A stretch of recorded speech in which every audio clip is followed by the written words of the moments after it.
बिस्मिल्लाहिर्रहमानिर्रहीम। अस्सलाम वालेकुम friends, welcome back to my channel. आज हम अपने किचन में बनाने जा रहे हैं बहुत ही मज़ेदार से टर्किश कबाब।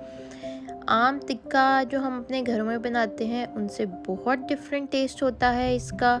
और शक्ल आप देख सकते हैं, इतने अच्छे कबाब स्कीवर्स पे लगाने की क्या टिप्स हैं, किस तरह से आप इनको इतनी अच्छी शक्ल दे सकते हैं, ये सब मैं आपको वीडियो में बताऊंगी। आज मैंने बहुत डिटेल्ड वीडियो बनाई है उन सब लोगों के लिए जो पहली दफ़ा कबाब बनाएंगे या पहली दफ़ा उनको स्कीवर्स पे लगाएंगे।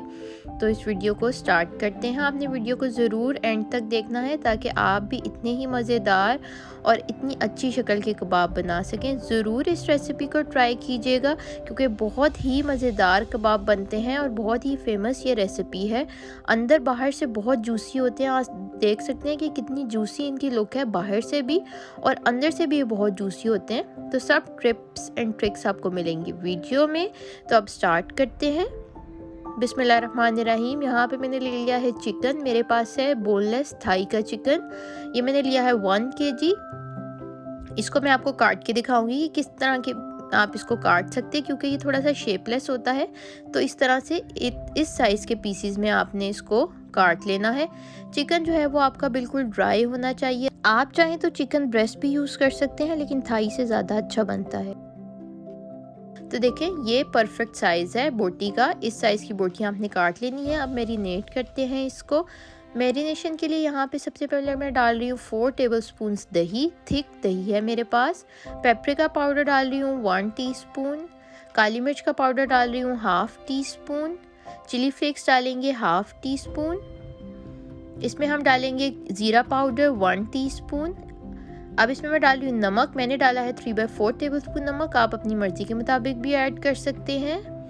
अब इसमें मैं डाल रही हूँ दालचीनी का पाउडर तकरीबन 1/4 टीस्पून। ये आपने छोड़ना नहीं है, इससे बहुत अच्छा टेस्ट आता है। ये इसका सीक्रेट इंग्रेडिएंट है। इसमें मैंने डाला अदरक लहसुन का पेस्ट 1 टेबलस्पून। ऑलिव ऑयल डाला 1 टेबलस्पून। अब इसमें मैं डाल रही हूँ सिरका 2 टेबलस्पून। आप कोई भी ऑयल यूज़ कर सकते हैं, ज़रूरी नहीं है कि आप ऑलिव ऑयल डालें। और इस सब को हम अच्छे तरीके से मिक्स कर लेंगे। बहुत अच्छे तरीके से आपने मिक्स करना है और इसको हम मैरिनेट करेंगे तकरीबन 5 से 6 घंटे तक के लिए। इससे कम मैरिनेट नहीं करना ताकि आपके अच्छे कबाब बने। और प्रेफरेबली आप इसको ओवरनाइट भी कर सकते हैं, तो इसको फ्रिज में रख दें अगर आप ओवरनाइट कर रहे हैं। अगर 5 से 6 घंटे कर रहे हैं तो फिर शेल्फ पे कर सकते हैं। मैंने इसको ओवरनाइट किया है। अब नेक्स्ट डे मैं इसका ये उतार रही हूँ। चिकन हमारा बहुत अच्छी तरह मैरिनेट हो गया है। देखिए, इस तरह से आपने स्कीवर्स में डालने के लिए चिकन को हाथ से शेप दे लेनी है पहले और लेंथ वाइज इसको आपने स्कीवर्स में ऐड करना है। ये देखें, इस तरह से लंबाई में आपने इनको लगाना है। जब हम इसको लंबाई में लगाएंगे तो फिर इसकी आउटलुक जो है वो बहुत अच्छी आएगी। फाइनल जो इसकी लुक है वो बहुत अच्छी बनती है इस तरह से लंबाई में लगाने से। तो इसी तरह से आपने भी इसको लगाना है और टिक्कों के बीच में आपने थोड़ा थोड़ा सा फ़र्क देना है ताकि ये अच्छी तरह से कुक हो। बिल्कुल इसको एक दूसरे के साथ दबा दबा के नहीं लगाना। अगर आप दबा दबा के लगाएंगे तो बीच में से थोड़े से कच्चे रह जाएंगे। तो देखिए कितनी अच्छी हमारी सीख जो है वो दोनों तरफ से कितनी अच्छी लग रही है। ये रेडी हो गई है। तो 1 किलो गोश्त से मैंने लगाए हैं 4 स्कीवर्स क्योंकि मैंने ज़्यादा गोश्त ऐड किया है। आप चाहें तो 4 से ज़्यादा भी बना सकते हैं, 8 तक भी बना सकते हैं कम गोश्त ऐड करके। यहाँ पे मैंने एक पैन ले लिया है। आप चाहें तो कोई भी तवा, कोई भी पैन यूज़ कर सकते हैं। उसको मैंने ग्रीस किया है तकरीबन 1 टेबलस्पून ऑयल से।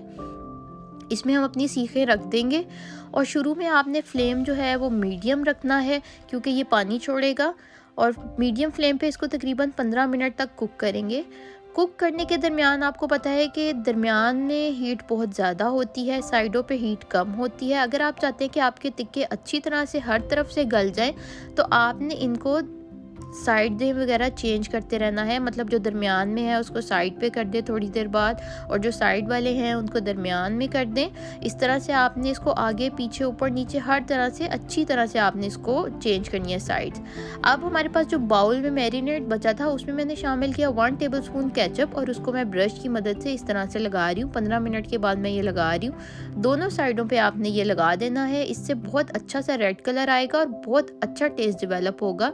ये स्टेप स्टेप आपने स्किप नहीं करना। मैंने मैरिनेड के अंदर 1 टेबलस्पून केचप शामिल किया है और उसको ब्रश की मदद से टिक्कों के ऊपर लगा दिया है। तो अब देखिए टिक्के हमारे एक साइड से तो बिल्कुल रेडी हैं और दूसरी साइड में आपको चेक करवाती हूँ। देखिए दूसरी तरफ से भी बिल्कुल रेडी हैं, पानी बिल्कुल खुश्क हो चुका है, अच्छी तरह से ये कुक हो गए हैं। इसको तकरीबन 30 से 35 मिनट लगे हैं। अब मैं आपको डिश आउट करके दिखाती हूँ और मैं इसको काट के भी आपको दिखाऊंगी। देखिए बाहर से ये कितने जूसी हैं, बिल्कुल ड्राई नहीं है। हालांकि हमने इसको ग्रिल पे नहीं बनाया, आम तवे पे बनाया है और बहुत ही अच्छी इसकी बाहर से भी लुक आती है। ये जो हमने केचप और मैरिनेट लगाया है एंड में, इसकी वजह से बहुत जूसी लुक आती है। मैं आपको स्कीवर से उतार के और काट के दिखाती हूँ।